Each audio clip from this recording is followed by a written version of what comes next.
Oy, and we decided to represent Bloomin Brands for our Hospitality Group Challenge project. I will be going over the industry overview portion of our project today. And as you can see here, they operate under the North American Industry Classification System with the code of the 722-511, which stands for a full service restaurant. There are a variety of different types of restaurant styles and restaurant services. For restaurant types, we have quick service, fast casual, casual dining, and fine dining. Now, for the actual size and growth of the industry, we could definitely account for the pandemic that it took a very huge hit. Now, for the gross domestic product for a full service restaurants annually was roughly about a 1.6%. And the sum, or how to calculate the GDP, is the sum total of all goods, products, and services that are produced by the economy during given time period. And the way that this is calculated is by dividing the estimated industry sales for any given year by the total annual GDP for the year in the United States. On a positive note, from 2020 to 2022, it is predicted that the estimated number of employees will increase each year by at least 2 to 3%. The degree of the industry concentration usually is found by using a concentration ratio. The concentration ratio is calculated by using the sum of the market percentage held by the largest specified number of firms in the industry. The percentage will usually define the level of concentration, whether it would be low, medium, or high concentration. In 2020, Bloomin Brands as a whole had a low degree of concentration, which calculated about 19% at the time. Government regulations are very, very important, as we all know. Now, the main government regulatory branch for restaurants is known to be the Department of Business and Professional Regulation, as well as the Department of Health. Where Bloomin Brands' headquarters is located, which I mentioned, which is in Tampa, Florida, the DPPR regulates alcohol beverage laws with the Division of Alcoholic Beverages. Bloomin Brands needs a special restaurant SRX license, which the requirement for that type of license are the beer, wine, and liquor sales are in connection with the restaurant itself, and the consumption can only be on premises. That also entails with a certain number of seats and the square footage as well to be able to have the license. The sale of alcoholic beverages are usually prohibited after the hours of serving or consumption of food have elapsed. Bloomin Brands started with a dream of 4 friends opening a casual dining restaurant with quality food and exceptional service at a reasonable price, with the idea of an Australian theme of no rules, just right mindset. In March of 1988, they opened the first Outback Steakhouse in Tampa, Florida, where it is now the headquarters of Bloomin Brands.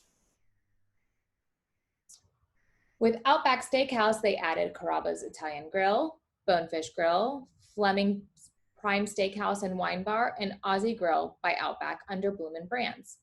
It is now one of the world's largest dining companies with over 93,000 team members and 1,450 restaurants worldwide.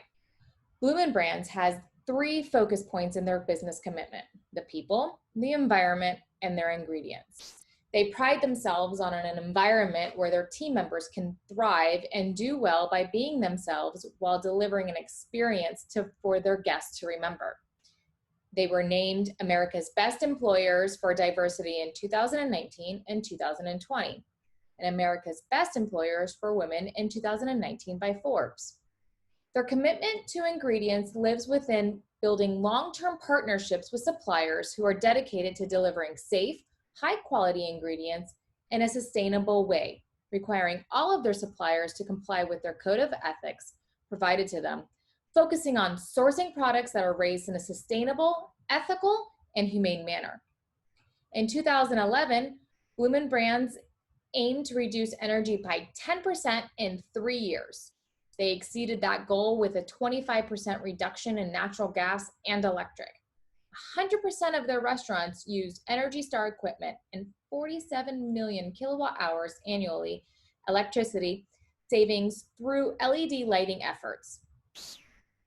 Bloomin Brands offers 5 casual dining experiences for customers to choose from with differentiation in products and services. Outback Steakhouse is an Australian-inspired casual dining restaurant where new creations and grilled classics are made from scratch daily. Carrabba's Italian Grill offers authentic Italian cuisine passed down from our founders' family recipes, only using the best ingredients to prepare fresh and handmade dishes cooked to order in a lively exhibition kitchen. Bonefish Grill, one of my favorites, specializes in a market fresh fish from around the world, hand cut in-house every day. At Fleming's Prime Steakhouse and Wine Bar, you'll experience a strong passion for prime steak and wine, reflected through an array of exceptional menus that artfully combine a modern approach to traditional steakhouse fare. At Aussie Grill by Outback, it places an emphasis more on younger, family-focused and convenience-seeking guests in mind. This concept takes fast food dining to a whole new level. The hospitality industry was set to be a new start for many businesses at the start of 2020, but when COVID-19 hit, that was a different story. During the COVID-19 pandemic, Bloomin Brands did better than expected during the second and third quarters. This caused shares to continue to rise. Part of this can be connected to the fact that Bloomin Brands did not furlough any employees during the pandemic. This allowed them to be organized, prepared, and to reopen faster than their competitors. With a lot of these restaurants across the country being closed due to mandates, reopening was a slow process. Keeping their employees working through the pandemic may have seemed like a costly labor expense, but saved the corporation money on the back end of reopening. By the end of the third quarter, they had over 90% of their restaurants partially open for indoor dining. Outback Steakhouse wants their customer to enjoy a fun, relaxed, casual atmosphere with an Australian theme experience every time they visit. They want to deliver a high quality product made up of fresh ingredients, fresh sauces, fresh desserts that are made every single day. And they want to do all this while serving generous portions at an affordable price. So how does Bloomin Brands deliver on their value proposition? Through marketing channels, their Dine Rewards program, and distribution management. So one way that they do it is through multiple channels of media mediums, such as radio advertisements, television advertisements, social media, and search engine marketing. Through these different mediums, they make the customer aware of what to expect when they come in and visit an Outback Steakhouse. Another channel is through their Dine Rewards program. This program drives traffic of new customers as well as past loyal customers. They also deliver fresh and quality products, as this is part of their value proposition. So they implement a distribution management program that enables their staff to effectively manage and prioritize their supply chain. This also offers the customer quality assurance. Outback Steakhouse has 3 different revenue streams. They have ongoing royalties, direct sales with customers, and the sales of franchise rights. So Outback Steakhouse has one of the highest royalty fees when compared to the different restaurants in the Bloomin Brands Incorporation. Their fees start at $40,000 with up to a 3.5% fee. Another source of revenue is from direct sales with customers at each establishment. So in 2019, Outback Steakhouse generated approximately $2.13 billion in restaurant sales. A third stream of revenue is the sales of their franchise rights. There are 3 behind the scenes keys that we're going to talk about, and those are the key resources, the key partners, and the key activities. So Bloomin Brands sources and supplies for all of their restaurants in their group. So this ensures that Outback receives the same product time and time again, enabling them to offer consistency to the consumer. Employees are also a huge resource for Outback Steakhouse. They are known for putting their employees first as part of their business strategy. Outback Steakhouse has an in-house application where they offer a delivery service and takeout order option for their customers. But they've also partnered with some third-party delivery services, such as DoorDash. This allows them to reach a wider audience. Outback Steakhouse has a few different key partners. One of the first ones is their partnership with C.H. Robinson. This helps them build their supply chain efficiency. It helps them save on cost, and the company continues to grow. These costs add up. This gives the company complete visibility when ordering, tracking, and tracing products from new and multiple suppliers. They've also partnered with their food suppliers and stakeholders to bring the finest and freshest and most sustainable ingredients to the customer's table. They are active members of the Restaurant Roundtable for Sustainability so that they can be informed and completely transparent in their operation to remain sustainable. They've also partnered with a food donation connection to help minimize their waste. And what this partnership does is it attempts to take all the excess food that's left over and actually put that food out into the community to help feed families in need. Once again, Outback Steakhouse believes in putting their staff or their Outbackers first. So during the trying time that was COVID-19 pandemic, they adapted to be able to offer different takeout and delivery avenues and still be able to bring the food to the consumer at an affordable price. And they did this by streamlining their menus, meaning they reduced their menus to minimize what they would have to order to still be able to offer such a low affordable price. And they also communicate with their customers. Another way that they communicate is they encourage repeat visits through their application and their Dine Rewards program. Food and beverage, labor cost, and operating expenses all have a direct impact on Outback Steakhouse's ability to deliver the value proposition. Food and beverage costs are on average the most expensive cost that's incurred. This cost includes all the food and beverage, obviously, but also the distribution that's set up by Bloomin Brands to cater to all of them. Labor costs include the incentive that it's given to employees to deliver a quality service. This is one of the most important costs because you have to pay your employees an adequate or fair wage in order to have them come to work and provide the service that you expect and to produce the product that you want your customers to receive. Paying customers fairly will also help reduce turnover and increase employee retention. And obviously, one of the goals of the value proposition is to provide that warm, fun atmosphere. And you can't provide that experience without incurring some operating expenses. These expenses include paying your rent, paying your utilities, and paying maintenance to keep the building up to standards. So for our SWOT analysis, we have internal environmental and external environmental. For our internal environmental, there's different strengths and weaknesses that we'll be going over. For our loyalty rewards program, we have dining rewards, so it can be used on all 5 of the restaurants. It doesn't have to be specifically on one. We also are a very known global franchise. So the good thing about Bloomin Brands is that, especially Outback, it's literally in 19 different countries. For the weaknesses, there's 2 main. It's our limited number of suppliers and the limited liquidity position. So for Bloomin Brands, they literally only have suppliers in 2 different countries. So imagine having all these other restaurants around the world and not being able to supply them as fast so that the food is as fresh as possible. And then our limited liquidity, everyone has been affected by COVID. So 2020, everyone's numbers have dropped, especially in the hospitality management industry.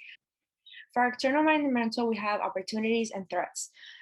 There's a lot of opportunities out there, especially in the hospitality industry, as well as many threats. It really depends which side of it you want to see. It's very popular now that people are being going for brunch. No matter the age you are, everyone has been enjoying that you can have a lunch, but brunch earlier, and it's different foods.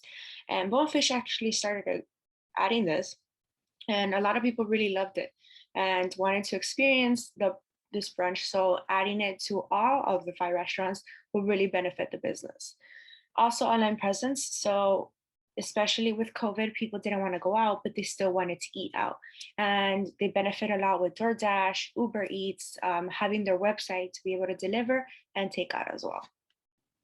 And then we have our threats. So in hospitality industry, there's so many restaurants that are going on and opening every single day. So you never know what's going to be new coming in, what's going to be going out, and what's going to be closing. And then labor wages. So the United States has been putting the limited and they wanted to put it higher. So they're deciding either we have to cut people from the business and make our increases our prices, but then our customers will go away because prices are going so high. But as well, if we're paying too little, our customer service will go down because people feel like they're not getting paid enough for the job they're doing. And of course, Corona. Corona has affected so many people around the world from last year to this year, and numbers have been going down. COVID-19 has had a detrimental effect on all industries, but specifically the hospitality industry. This virus has led to a state of emergency to be declared, stay-at-home orders to be issued, and non-essential businesses to be shut down. By March 22nd, 2020, 32 states had closed their restaurants and bars, and others had limited their restaurants to takeout service only. This chart shows the cumulative confirmed COVID-19 cases for 2020. COVID-19 was first identified back in December of 2019 in Wuhan, China. The chart pictured shows the identification process that the virus went through, and its origins are speculated to be the famous Wuhan markets. This virus has had such a detrimental impact on the restaurant industry that over 8 million people have lost their jobs or been furloughed, and over $270 million has been lost since the start of the pandemic. Now, in terms of Bloomin Brands, we can see how COVID-19 has impacted them by taking a look at their first quarter preliminary financial results for 2020. They basically took the Q1 financial results for 2019 and compared them with 2020 to see how they fared overall. And it was found that total revenues from 2019 to 2020 had a 10% change, which is very drastic. Now, what is a solution to this issue to get people to come back to restaurants and spend money and hopefully get the restaurant industry back and running? The solution we have come up with is parking lot dinner service because it entices people to eat, socially distanced, of course, at one of our restaurants. The solution would allow to-go orders to remain the main focus of our business, give customers a new and unique way to dine, and give Bloomin Brands a much-needed revenue stream. This solution would only take about 1 month to implement, during which floor plans would be made with considerations for COVID-19 social distancing protocol. Staff training would begin during this month to make sure that they're ready to serve people in person. Marketing considerations would be made to get the word out about the new dining services to the public. Inventory considerations would be made to make sure that there's enough produce to meet the demands of both the to-go orders and the parking lot dinner service. And after that month of planning, you're ready to implement the plan. Now, how will we measure the overall success of this solution? In general, we'll know we're overall successful if our customers are satisfied, our employees are satisfied, and we've seen a general increase in business due to the implementation of the solution. An analytical way to make sure our solution is successful is through internal audits. And these can be financial, employee, or even health audits. When operating any business or implementing any new operational practice, it is best to make sure that those plans are sustainable. In general, Bloomin Brands has done an incredible job of setting itself up as a leader in the COVID-19 response. And so in general, we're going to continue to follow all the health and safety guidelines that we have been, as well as invest in technologies that make customers feel safe and satisfied. And an example of that can be a company like Uber Eats or Tap and Go. In terms of the solution itself, budget allocation is what will primarily sustain this plan. And those budget allocations will be made to maintain the new health and safety protocols, maintain the increased inventory that would come with the new solution, as well as maintain the marketing strategies and even increase the marketing strategies that we will be implementing to address COVID-19 and how we're operating, as well as how we're implementing this solution. How can we make sure that if anything goes wrong, we still operate a functional business? A crisis response team can be implemented regionally to address any operational issues at a location by location basis. Outbreak contingencies can be made to address either closures or safety protocols for dealing with outbreaks in an internal employee aspect or external customer aspect. Supply chain contingencies should be made to make sure that we have enough inventory to sustain this solution and sustain our to-go orders as well. So that would be having another supply chain in the ready in case anything goes wrong. And lastly, in terms of the solution, we're going to have an overflow contingency plan for our outside seating. And that is just going to be our, the parking lot dining services will be reservation only to prevent any overflow and crowding of our businesses.